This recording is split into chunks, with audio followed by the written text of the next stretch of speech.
Shalom et bienvenue sur Real Edification. Ici, chaque message est une semence pour élever ton esprit et fortifier ta foi. Abonne-toi et active les notifications afin de ne rater aucun nouveau contenu. Que tout le monde dise ceci, des lois et des principes pour réussir dans la vie, pour réussir. Dites le mot loi très fort. Je crois que le plus grand défi que nous affrontons dans notre vie aujourd'hui, c'est que nous vivons dans un monde que l'on peut qualifier de chaotique. Un seul mot décrit le monde de 2010, le chaos. Les événements récents, rien que cette semaine, ont plongé le monde dans une nouvelle spirale de désordre. Nous ne savons plus quoi faire. Si vous connaissez ma vie, vous savez que je voyage chaque semaine quelque part dans le monde, et je ne me réjouis pas de passer 3 heures à l'aéroport avant d'embarquer sur un vol. Mais c'est la réalité du chaos. Maintenant, ils doivent me fouiller plus profondément. C'est le chaos. Ils développent aussi des machines capables de voir à travers mes vêtements. Voilà le vrai chaos. Nous ne savons plus quoi faire. Les gouvernements ne savent plus quoi faire. Personne ne sait quoi faire. Et nous espérons simplement que tout finira par s'arranger. Le chaos, c'est lorsque vous êtes plongé dans un environnement où vous ne savez pas ce qui va arriver. C'est chaotique. Le deuxième point que je veux souligner, c'est que l'état mental de nos dirigeants aujourd'hui, qu'ils soient Premier ministre, président, PDG, pasteur, gouverneur ou maire, est totalement confus. Ils ne savent pas quoi faire, ni comment résoudre les problèmes. Ils ne savent pas comment gérer ce qui se passe. Ils sont vides de but. Voilà vers quoi nous avançons en cette nouvelle année. Troisièmement, notre perspective pour l'avenir paraît sombre. Ils disent que sur tous les plans, les choses ne s'amélioreront pas. Les nouvelles sont si inquiétantes que nous avons peur de nous dire la vérité. Ils estiment que la crise mondiale actuelle prendra au moins 8 ans avant de commencer à revenir à la normale. Alors, calculez 8 ans à partir de 2010, et voilà votre combat. En 2018, vous commencerez peut-être à retrouver une situation normale. Voilà les prévisions économiques sombres. Maintenant, le terrorisme réapparaît, et cela est très sombre car désormais nous ne savons plus si quelqu'un cache quelque chose dans ses vêtements. Je veux dire que la personne assise à côté de vous pourrait être une bombe. C'est effrayant.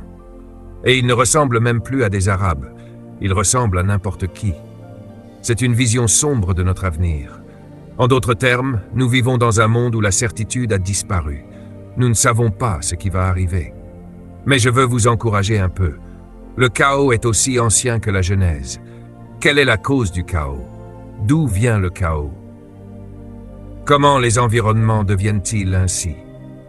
Où la confusion prend-elle racine? D'où vient l'obscurité? Toutes ces expériences effrayantes que nous vivons actuellement dans notre monde, les gens ne savent plus quoi faire. D'où cela vient-il? J'ai une petite réponse pour vous. Elle se trouve dans le premier livre de la Bible. Je l'appelle la source de l'autodestruction. Pourquoi faisons-nous l'expérience de comportements destructeurs? Je veux que les jeunes écoutent attentivement. Ce soir, je vais vous donner quelques secrets pour gérer et comprendre le chaos. Genèse chapitre 1, verset 2 parle du chaos. Il parle de confusion.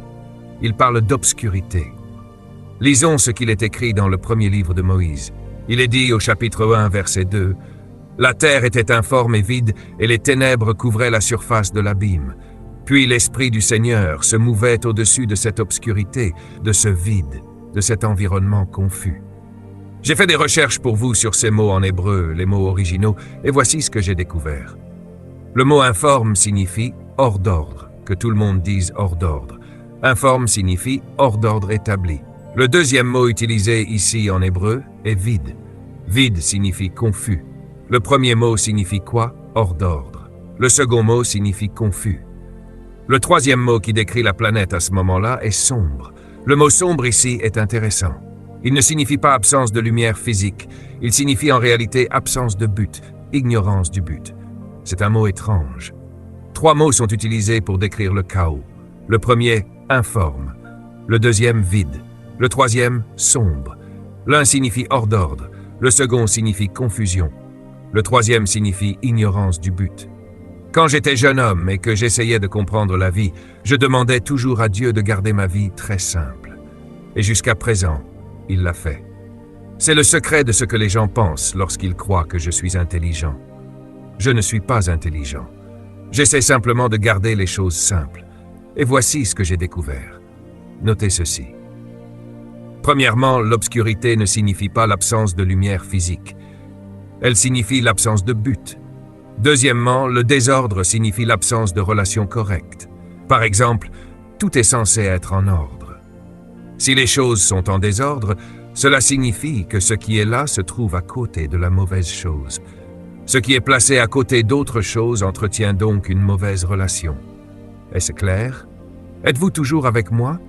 Le désordre signifie simplement que tout est présent, mais au mauvais endroit. Et si les choses sont présentes au mauvais endroit, elles sont alors liées à la mauvaise chose. Si je prends tout ce qu'il y a dans votre cuisine et que je le mets dans votre salle de bain, tout est encore dans votre maison. Maintenant, si je mets la cuvette des toilettes dans votre cuisine, elle se retrouve à côté du réfrigérateur. Ont-ils une relation logique? Non. Ils ne sont pas censés être ensemble, mais ils sont toujours dans la même maison. En d'autres termes, tout peut être présent et pourtant rester chaotique. En réalité, le chaos est le signe que tout est présent, mais placé au mauvais endroit. Alors, pour discerner les problèmes, il faut simplifier les choses. Là où il y a l'obscurité, c'est-à-dire l'ignorance du but, il y aura du désordre. Là où il y a du désordre, c'est-à-dire l'absence de relations justes, il y aura de la confusion, c'est-à-dire l'abus de la vie elle-même. Si la Terre est aujourd'hui dans le chaos, nous avons un chaos social, économique, politique, éducatif, judiciaire. Tout semble dysfonctionner.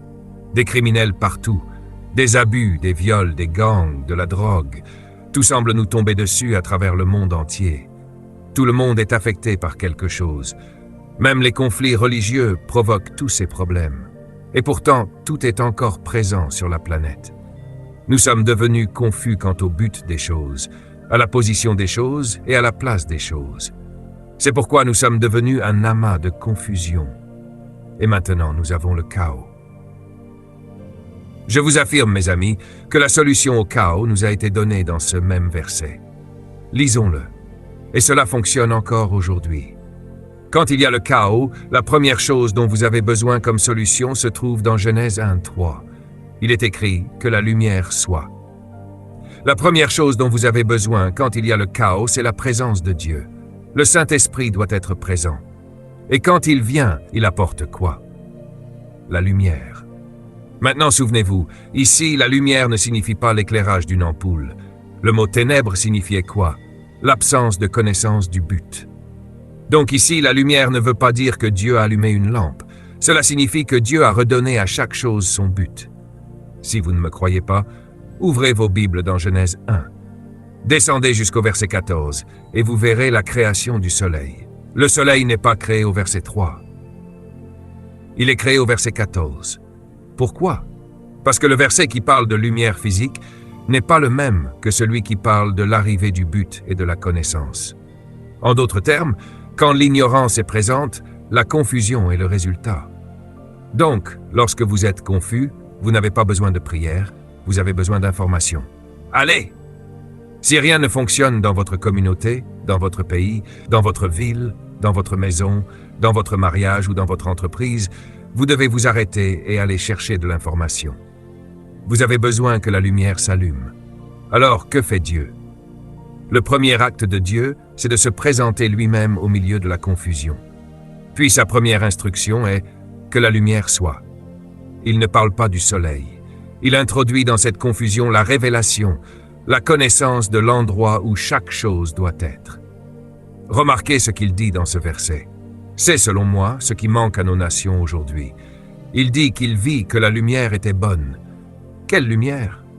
La connaissance et la révélation de la place de chaque chose et de la raison de son existence. Écoutez, mes amis, tout ce que Dieu avait créé était déjà sur la planète. Tout était déjà là. Si vous lisez du verset 3 au verset 24, Dieu ne crée rien. Le saviez-vous? Lisez-le, vérifiez-le.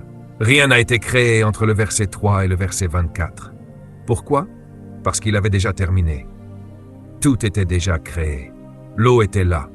La terre était là. Les arbres étaient enfouis dans le sol, les animaux étaient enfermés dans la poussière, les semences étaient dans la terre, les rivières, la mer et les lacs étaient mélangés. Les nuages étaient tombés sur le sol, la brume était mélangée, tout était confus à la mauvaise place. Que fait Dieu du verset 3 au verset 24? Il remet simplement les choses à leur place. Savez-vous pourquoi vous avez des problèmes dans votre maison? Votre enfant essaie d'être un adulte. Hors d'ordre. Nous avons des jeunes de 13 ans avec des enfants. C'est simplement hors d'ordre. Nous avons des hommes qui essayent d'être des femmes. C'est simplement du désordre. Nous n'avons pas de gros problèmes. Nous avons des problèmes de désordre. Nous avons des femmes qui essayent d'être des hommes. Dieu a simplement remis les choses à leur place. En d'autres termes, le désordre se corrige par l'ordre, pas par la prière. 2010 est une année chaotique. Et la seule solution, c'est que nous devons revenir à la loi et à l'ordre, partout. D'accord, lisez avec moi la déclaration suivante. Voici ce qui est écrit. Dieu vit que la lumière était bonne, et il sépara quoi? La lumière des ténèbres. Et il appela la lumière jour, et les ténèbres, il les appela nuit. N'oubliez pas, il ne parle pas du soleil. Le soleil est créé au verset 14. Donc ce qu'il dit, c'est que lorsque j'ai ramené la connaissance dans l'environnement, tout a su où il devait être. Et il y eut une distinction complète entre moi et toi, elle et lui, eux et eux. Vous me suivez? En d'autres termes, je suis nuage, tu es terre, tu es eau, tu es firmament, tu es poisson, je suis plante, toi animal. Autrement dit, tout était clair. Laissez-moi le dire autrement. Notez ceci. C'était aussi clair que le jour et la nuit. Savez-vous ce qui ne va pas? J'ai vu un homme qui était agent de bord. J'étais un peu confus sur American Airlines. Il a allumé l'écran devant moi. C'était sur American Airlines. Je me demandais sans cesse, elle ressemble à un homme. Vous savez, de grandes jambes, musclées. Et je me disais, puis j'ai vu sa poitrine plate. Je me suis dit, d'accord. Mais il avait de longs cheveux. C'était intéressant à voir. Et je ne savais pas si je devais dire oui, monsieur, oui, madame. Autrement dit, ce n'était pas clair comme le jour et la nuit. Voilà mon point. Que fait Dieu pour résoudre le chaos? Il ramène la clarté. Le mal et le bien et le mal. Le mauvais et le bon. En d'autres termes, voici notre problème aujourd'hui. Notez ceci, nous vivons dans le gris. Nous disons des choses comme « Je sais que Dieu a dit cela, mais vois-tu, c'est une zone grise. Je sais que je ne devrais pas faire cela, mais... » Que veux-tu dire par « mais » ? Nous vivons dans le gris. J'ai reçu un email provenant d'un site très étrange dans ma boîte de réception. Il disait « Rencontre un she-male ce soir. » Vous savez que le pasteur Miles est clair sur she et mâle, mais les deux mots étaient devenus un seul mot. Alors, étant curieux par nature, rempli de l'onction du Saint-Esprit, je voulais une révélation. J'ai cliqué dessus, puis j'ai immédiatement demandé à Dieu de me délivrer. Je n'arrivais pas à croire que de telles choses existaient. Mais elles existent. Le gris. Quel est le problème de notre société? Nous sommes arrivés au point où l'humanisme dit que la vérité est relative. Cela signifie que ce qui est bon pour toi est bon pour toi, mais ne l'est peut-être pas pour moi. Alors nous devons accepter que ce qui est bon pour chacun est bon de toute façon, que cela nous plaise ou non. Autrement dit, nous sommes arrivés au point où la vérité est déterminée par nous-mêmes. C'est le gris. Laissez-moi vous dire ce que Dieu recherche. Il recherche des distinctions claires. Dieu les créa, par exemple, hommes et femmes. Mais ils en ont inventé un nouveau, Shemael. Celui-là est au milieu, selon l'heure qu'il est. J'ai entendu l'expression l'autre jour, travestissement. J'ai demandé, qu'est-ce que cela signifie? Eh bien, c'est un homme qui est un homme le jour et une femme la nuit. J'ai dit, Seigneur, fais que je le rencontre le jour pour que je ne sois pas confus. Quelqu'un connaît ces choses. Moi, je ne connaissais pas cela. Notre monde est tellement désordonné que nous vivons dans le gris. On dit, tu sais, je ne devrais pas prendre cet argent, mais Dieu sait que les temps sont difficiles et cette entreprise est riche. Ils ne remarqueront même pas ces $50. Dieu sait qu'ils ne les remarqueront pas. Voilà comment ils justifient cela. Dieu sait. Ils impliquent Dieu dans leur vol. Le Seigneur connaît mes besoins. Et je remettrai cela plus tard. C'est le gris. Non, c'est du vol. 2010 doit être un retour à la clarté de la loi.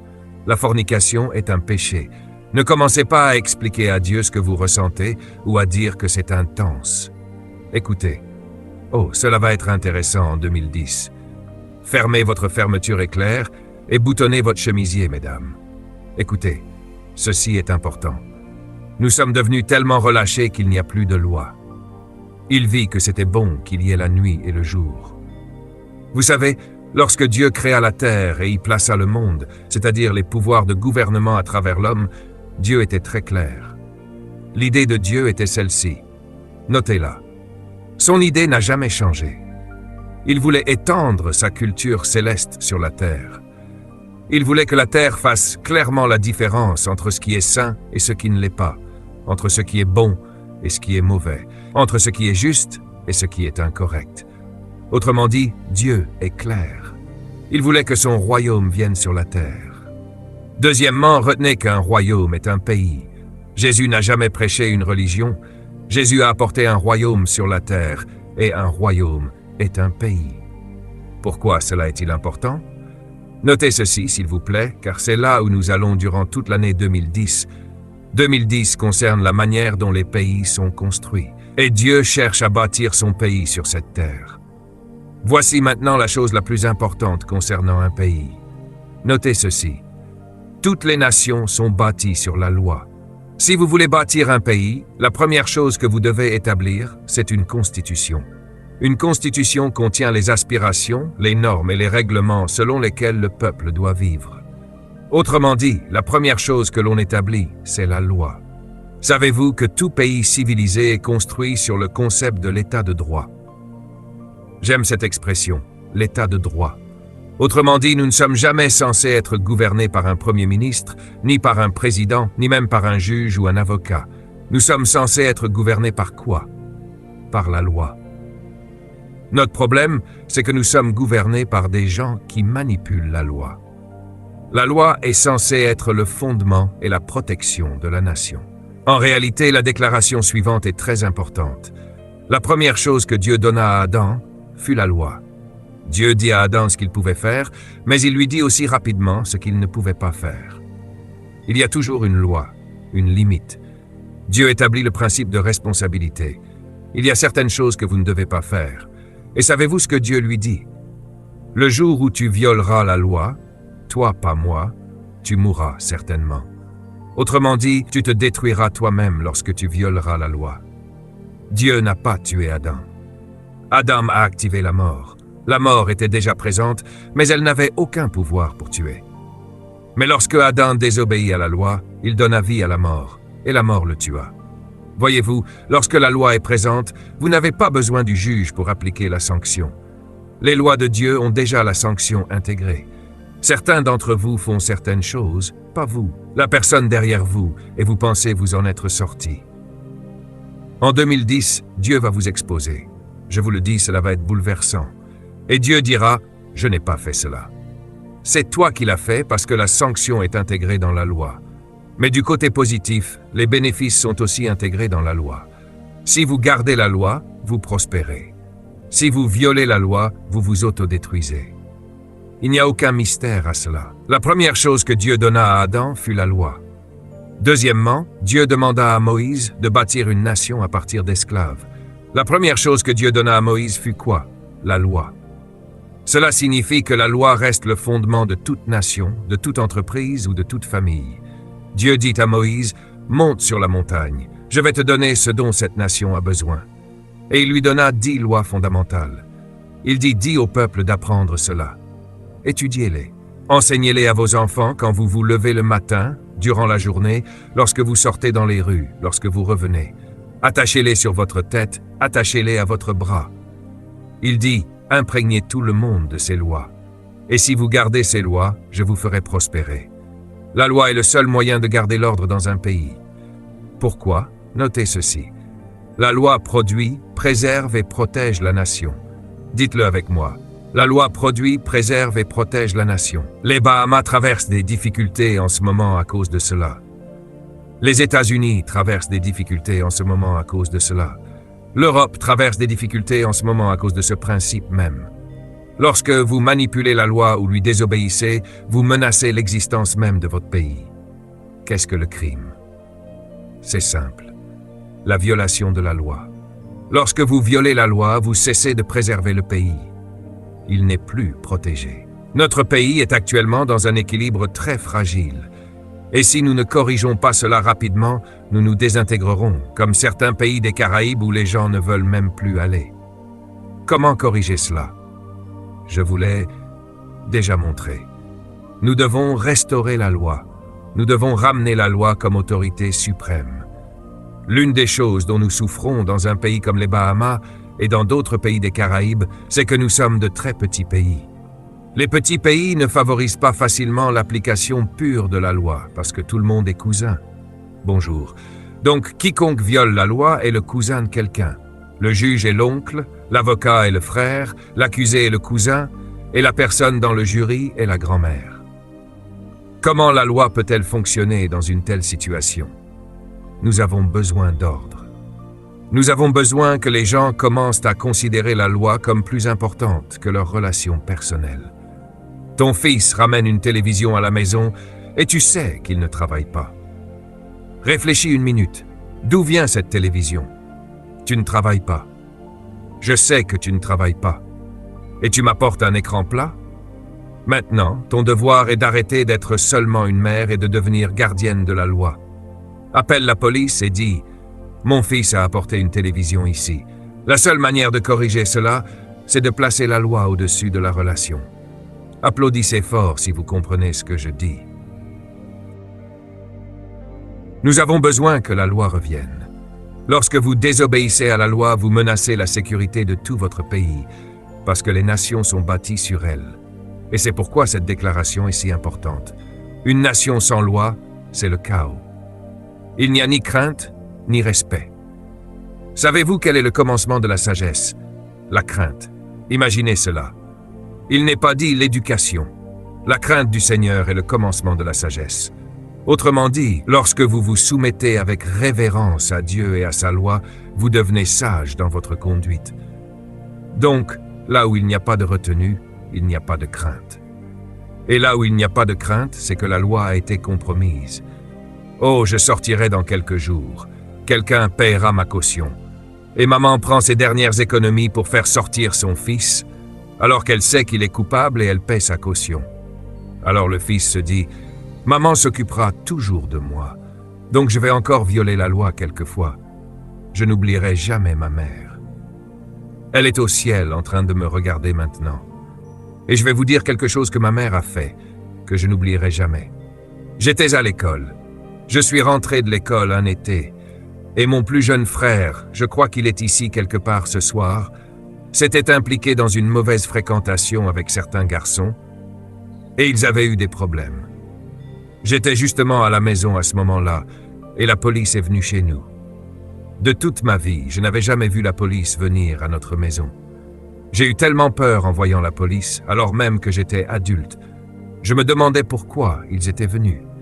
Ils étaient venus demander des nouvelles de mon frère, et ma mère a simplement dit sans même hésiter, « S'il a mal agi, mettez-le en prison. » Quelle mère! C'est ce genre de parents dont nous avons besoin aujourd'hui dans chaque pays.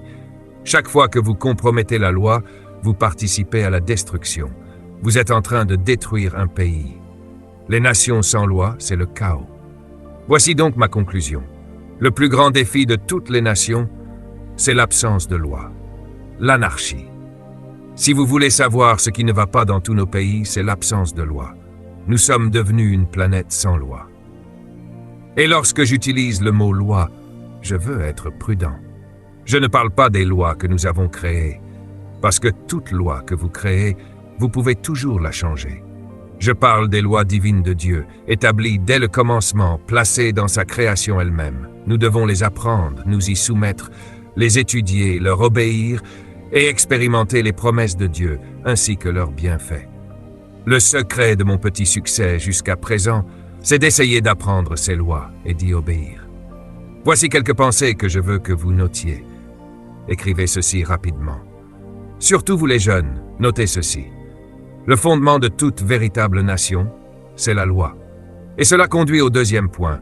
Les nations sont construites sur la loi et soutenues par la loi.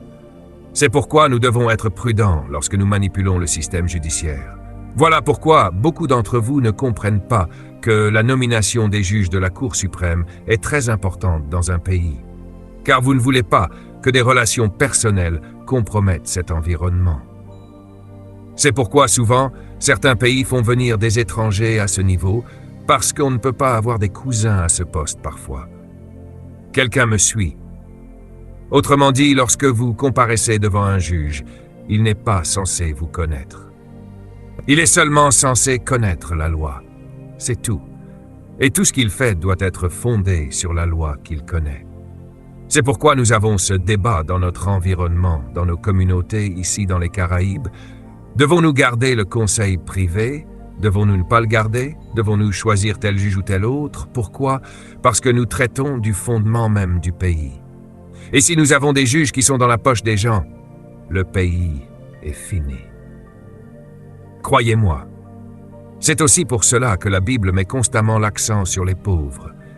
Elle dit que Dieu rendra justice aux pauvres. Savez-vous pourquoi il le répète sans cesse? Parce que l'homme riche peut l'acheter. Et lorsqu'une personne possède beaucoup d'argent, elle devient dangereuse si elle n'est pas moralement droite, parce qu'elle peut acheter le mal. Nous avons besoin de juges qui suivront la loi à tout prix. C'est pourquoi Dieu lui-même est appelé le juge, mais il est appelé le juste juge. Il est aligné avec sa propre loi, il juge selon la loi. C'est pourquoi nous disons souvent « Dieu est amour ». Dieu aime tout le monde. Oui, il aime tout le monde, mais il juge aussi tout le monde. Et les gens utilisent cela contre Dieu. Tu m'aimes, Dieu dit je t'aime. C'est justement pour cela que je peux te juger, parce que je t'aime. La plus grande malédiction sur l'Église aujourd'hui, c'est que nous avons rendu la grâce plus importante que la loi. Dans la conception de l'Église, la grâce est devenue la permission de faire le mal, une licence pour mal agir, sachant qu'on pourra demander pardon le matin. Et nous appelons cela la grâce. Ce n'est pas la grâce, c'est la débauche. C'est dans la Bible. La débauche signifie une permission de faire le mal, utiliser Dieu pour pratiquer le mal. C'est détestable. Les gens disent « Je vais pécher samedi soir, mais je m'assurerai de prier avant d'aller me coucher, parce que je dois chanter dans la chorale dimanche matin. » C'est de la débauche. C'est l'un des plus grands mots du Nouveau Testament. Utiliser la grâce pour pécher. Mais en cette nouvelle année, nous allons redéfinir la grâce selon la perspective du royaume, parce que la grâce n'est pas ce que vous pensez. Pour simplifier ce soir, la grâce est la permission donnée une seconde fois pour faire ce qui est juste. Je le répète, la grâce, c'est la permission donnée une seconde fois pour faire ce qui est juste. La grâce, c'est la miséricorde en action. C'est la miséricorde qui dit « Tu devrais être jugé, mais je vais te donner la miséricorde afin que tu partes et que tu ne reviennes plus jamais ici. » Avez-vous déjà entendu un juge dire cela au tribunal? « Mon fils, c'est la première fois que tu fais cela. Je vais te laisser partir cette fois, mais ne reviens plus jamais devant moi. » Vous avez déjà entendu cela? Autrement dit, je te donne la grâce pour aller garder la loi. Si tu gardes la loi, tu ne reviendras jamais ici. Donc la grâce est la permission de garder la loi, pas de la violer. Le corps de Christ a été frappé par des gens qui n'ont aucune crainte de la loi de Dieu. Aucune crainte de Dieu. Que Dieu restaure sa loi dans nos cœurs. En réalité, le but de Dieu est que vous n'ayez besoin d'aucun homme pour vous enseigner sa loi, mais qu'il écrive lui-même sa loi sur les tables de votre cœur. Hébreux chapitre 9. Et vous n'aurez besoin de personne pour vous dire « ceci est mal » ou « cela est mal ». Vous saurez vous-même ce qu'il faut faire de juste. Que Dieu ramène cela. Mon père est ici ce soir. Bonjour, papa. Il a 85 ans. J'entends encore la voix de mon père dans ma tête tout le temps. Une voix qui parle, vous savez, quand des lois sont données, elles restent dans votre tête. Et quand on est enfant, juste au moment où l'on s'apprête à faire quelque chose de mal, on entend la voix de son père ou de sa mère parler dans sa tête. Je vais te corriger. Oui. En leur absence, la loi avait été écrite dans nos cœurs. J'ai entendu un jeune homme insulter sa mère l'autre jour. Sa mère. Personnellement, j'ai dû prier pour recevoir de l'aide afin de me retenir, parce que j'étais sur le point de lui administrer ce qu'elle aurait dû lui donner. J'ai entendu une jeune femme appeler sa mère par son prénom. J'étais encore sur le point de perdre patience. Laissez-moi vous dire quelque chose. Mon père a 85 ans. J'en ai 54. Pour moi, il reste toujours Monsieur Monroux. On ne dépasse jamais l'autorité. Nous avons besoin que la loi revienne dans nos cœurs afin de traverser cette nouvelle année avec des distinctions claires et fermes. Ceci est mal. Ceci est bien. Ceci est la nuit. Ceci est le jour. Ceci est mauvais. Ceci est bon. Choisissez aujourd'hui de quel côté vous êtes. Nous avons besoin de loi. Veuillez noter ceci. Le fondement de toutes les nations, c'est la loi. Mais la qualité de vie dans une nation est déterminée par la loi. Si les gens désobéissent à la loi, la nation s'effondre. La vie nationale est protégée par la loi. Si tout le monde arrêtait de voler les biens des autres, il n'y aurait plus de cambriolage. Si les gens arrêtaient de se tuer entre eux, il n'y aurait plus de meurtre. Dieu est clair. Tu ne commettras pas de meurtre. Voilà une loi simple. Tu ne voleras pas. Voilà une loi simple. Tu ne mentiras pas et ne porteras pas de faux témoignages. Voilà une loi simple. Si nous respections simplement ces lois, nous n'aurions pas besoin de policiers. Plus nous avons besoin des forces de l'ordre, plus cela indique la détérioration de la vie d'une nation. Et plus les forces de l'ordre ont besoin de davantage d'équipements, plus cela révèle la dégradation causée par le mépris de la loi. Je pense, et nous avons beaucoup d'avocats ici ce soir, j'en vois plusieurs parmi vous, que l'une des choses les plus importantes dans lesquelles chaque pays devrait investir maintenant, y compris le nôtre, c'est le système judiciaire. Ils doivent investir beaucoup d'argent, des millions rapidement, et nettoyer ce système. Ensuite, nous avons besoin de lois strictes pour les avocats. Les avocats doivent être eux aussi encadrés par la loi et tenus responsables, car s'ils utilisent la loi pour faire acquitter des personnes coupables, ils font partie du problème. Amen. Votre avenir dépend de ce que nous faisons avec la loi, et nous devons revenir au fondement. Ô Dieu, enseigne-moi tes lois. Notez ceci.